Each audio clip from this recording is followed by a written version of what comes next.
real proud of our guys. You know, we were in a very good mood when we got on that plane after Auburn, and our practice yesterday was challenging, I guess is the word I can use here, and real proud of our kids. I shouldn't say my staff does an unbelievable job of keeping our kids even keeled. I've been pushing these kids real hard so they can understand what it takes to win against quality teams, and we've been fighting, and we've been in this moment numerous times this year and just have not been able to close it out, you know. But real proud of their resolve. So proud of Sindarius Thornwell. I can't tell you how proud I am of that kid.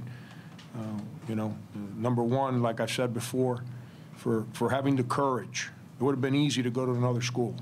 He had the courage to come here and help me build this, and then to have the courage to continue to lead on a team where he is the leader as an 18-year-old kid. That says a lot about who he is and how important our team is to him.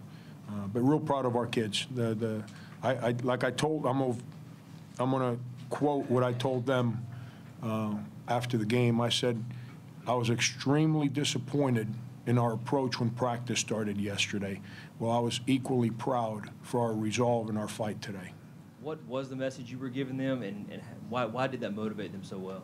Well, our game today and our game on Tuesday have been the two most dominant programs in the SEC for how many years now? That's who we need to compete with to become the program that we're working to be. And that's not a disrespect to the other 13 teams in the league. That's just who sits at the top of this league year in and year out, Kentucky and Florida. And it's a great opportunity for our program to understand our players, our fans. How about our fans, by the way? Our student section. I did not see a single blue shirt anywhere near the court. That is awesome.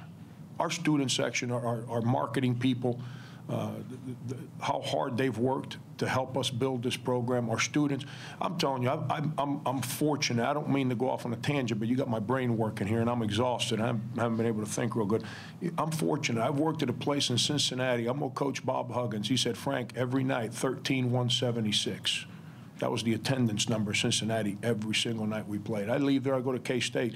Every night was 12,578. You know, and now we're building it here. And I'm telling you, I didn't feel it today. I've been feeling it since the Ole Miss game. Our crowd's coming. I